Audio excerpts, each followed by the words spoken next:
पुण्यात अचानक मुसळधार पाऊस पडला आणि पुणेकरांनी अक्षरशः त्यांची त्रेधा तिरपीट उडाली। अनेक रस्त्यांवर पाणी साचलं तर अनेक इमारतींच्या कंपाऊंडमध्ये तळ्यासारखी परिस्थिती निर्माण झाली। त्यात अनेक गाड्याही बुडाल्या। याचाच आढावा घेणारा हा ग्राउंड रिपोर्ट पाहूया। पाण्यामध्ये भरपूर 4 व्हीलर वाहून गेल्या, 2 व्हीलर वाहून गेल्या। जवळपास 200+ गाड्यांचं नुकसान झालेलं आहे आणि ही पहिल्यांदा झालेलं नाहीये, ही घटना ही तिसऱ्यांदा झालेली आहे। प्रत्येक वेळेस बिल्डरला आम्ही म्हणतो दुरुस्त करून देतो, आम्ही उपाययोजना करतो, पण ती फक्त तात्पुरती असते। त्याने कुठली तरी भक्कम अशी उपाययोजना केली पाहिजे।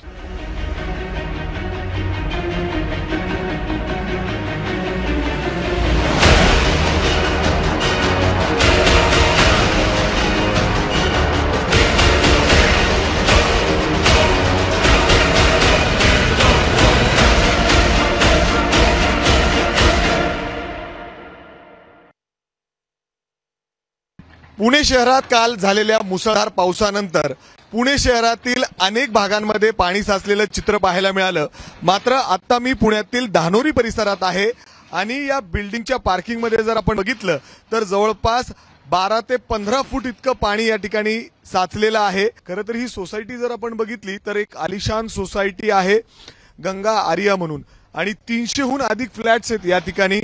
या सगळ्या रहिवाशांचे जे गाड्या आहेत ते पार्किंगमध्ये आहेत। रहिवाशी सध्या माझ्या सोबत आहेत। तुम्ही याच्या अगोदर देखील तक्रार दिलेली आहे, काय नुकसान झालं? काल कमी वेळात खूप पाऊस झाला का? इथे असं झालं की जवळपास जो पाऊस ढगफुटी सदृश्य पाऊस होता आणि त्या पावसाचा फ्लो एवढा होता की जी भिंत होती ती भिंत पडली आणि जवळपास एक 5 ते 10 मिनिटांमध्ये 18 ते 20 फूट पाणी आलं।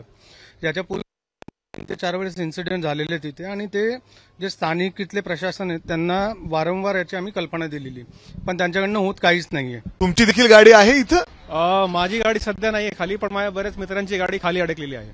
आणि सगळ्यात मोठा प्रॉब्लेम हा आहे की आपण जेव्हा पीएमसीला लेटर दिलं होतं की तुम्ही हा नाला पहिले तुम्ही क्लीन करून घ्या, तर पीएमसीचं म्हणणं असं होतं की तुम्ही बिल्डरला द्या, बिल्डरचं काम येते, आणि बिल्डरला लेटर दिलं की त्यांचं म्हणणं की तुम्ही पीएमसीकडे जावा।